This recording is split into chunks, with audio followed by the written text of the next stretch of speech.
সর্বশেষ এই ব্যক্তিকে আল্লাহ তাআলা জান্নাত দিবেন।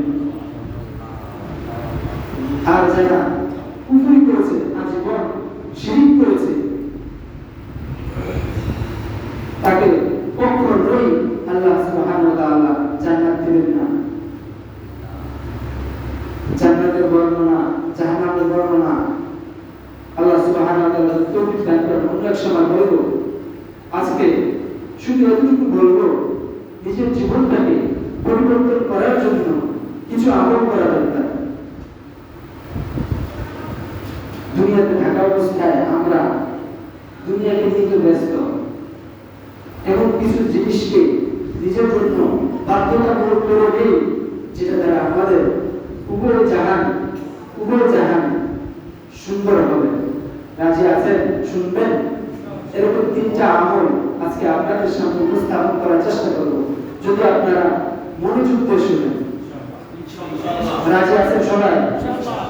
সারাদিন যদি আমরা ওয়াজ করি, সারাদিন যদি আলেম ওলামায়ে কেরাম বয়ান করে, আর যদি মনোযোগ দিয়ে আমলের সাথে আমলের নিয়তে না শুনেন, কোনো ফায়দা হবে না।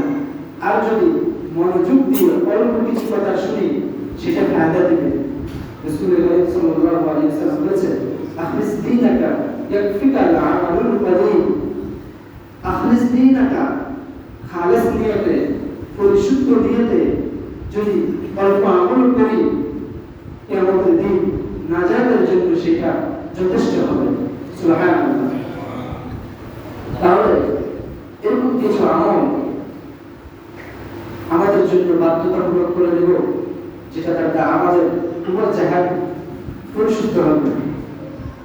1 নম্বর, নিজের মধ্য থেকে, নিজের থেকে কিছু জিনিস আছে যেগুলোকে খালি করতে হবে, আর কিছু জিনিস আছে যেগুলোকে ঢুকাতে হবে।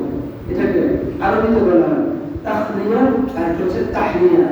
তাখলিয়া মানে হলো খালি করা, নিজের থেকে কিছুকে বাদ দেওয়া, আর তাহলিয়া হেরুল করা, ঢুকানো। কিছু জিনিস আছে নিজের ভিতরে ঢুকাতে হবে। যদি নিজের ভিতরে ঢুকাতে পারি, তাহলে আলহামদুলিল্লাহ আশা করা যায় আমাদের জীবনটা সুন্দর হবে।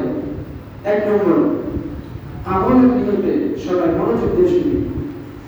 সর্বদা হাতে পায়ে কাজ চলে, কিন্তু মুখে কোনো কাজ চলে না। তো মুখটাকে কেন আমরা অযথা রেখে দেব? সর্বদা ইস্তিগফার করব, আস্তাগফিরুল্লাহ, আস্তাগফিরুল্লাহ, আস্তাগফিরুল্লাহ। এই আস্তাগফিরুল্লাহ ফজিলত, আস্তাগফিরুল্লাহ ফজিলত অনেক সীমাহীন ফজিলত আছে। যে ব্যক্তি এই আস্তাগফিরুল্লাহ বেশি বেশি পাঠ করে, সে যদি কোনো ব্যক্তিকে বদদোয়া দেন, তার বদদোয়া কবুল হয়ে যাবে। কারণ এই ব্যক্তি তো সর্বদা আল্লাহ তাআলার সাথে তাআল্লুক আছে, সর্বদা ইস্তিগফারে আছে। তাহলে আল্লাহ সুবহানাহু ওয়া তাআলা তার ইস্তিগফার অবস্থায় তার দোয়া কবুল করবেন না, তাহলে কার দোয়া কবুল করবে না? এইজন্য সর্বদা নিজের ভিতরে নিজেকে পরিশুদ্ধ করার জন্য ইস্তিগফার করব। সর্বদা কমপক্ষে দৈনিক 1000 বার ইস্তিগফার করব। ইস্তিগফার ফায়দা কি অনেক বলেছি। তাহলে কমপক্ষে দৈনিক 1000 বার ইস্তিগফার করব। যদি এর চেয়ে বেশি পারি, তাহলে আলহামদুলিল্লাহ। আর যদি কমপক্ষে 1000 বার করব। 2 নম্বরে, সর্বদা জিকিরে ফিকিরে থাকবে, যেভাবে আল্লাহ তাআলার জিকিরে রাখবে। লা ইলাহা ইল্লাল্লাহ, লা ইলাহা ইল্লাল্লাহ। হাতে কাজ চলছে, পায়ে কাজ চলছে, কিন্তু মুখে তো আর কাজ চলছে না। মুখটাকে আমরা বেকার রাখবো। সর্বদা আল্লাহ তাআলার জিকিরে রাখবো। লা ইলাহা ইল্লাল্লাহ, লা ইলাহা ইল্লাল্লাহ, লা ইলাহা ইল্লাল্লাহ। আমরা কিছুক্ষণ পর মুহাম্মাদুর রাসূলুল্লাহ, মুহাম্মাদুর রাসূলুল্লাহ। 2 নম্বর গেল। 3 নম্বর, আমাদের প্রিয় নবী হযরত মুহাম্মদ সাল্লাল্লাহু আলাইহি ওয়াসাল্লামের প্রতি দুরূদ পাঠ করা। আল্লাহুম্মা সাল্লি আলা মুহাম্মদ ওয়া বারিক আলা মুহাম্মদ ওয়া আলিহি ওয়া আসহাবিহি আজমাইন।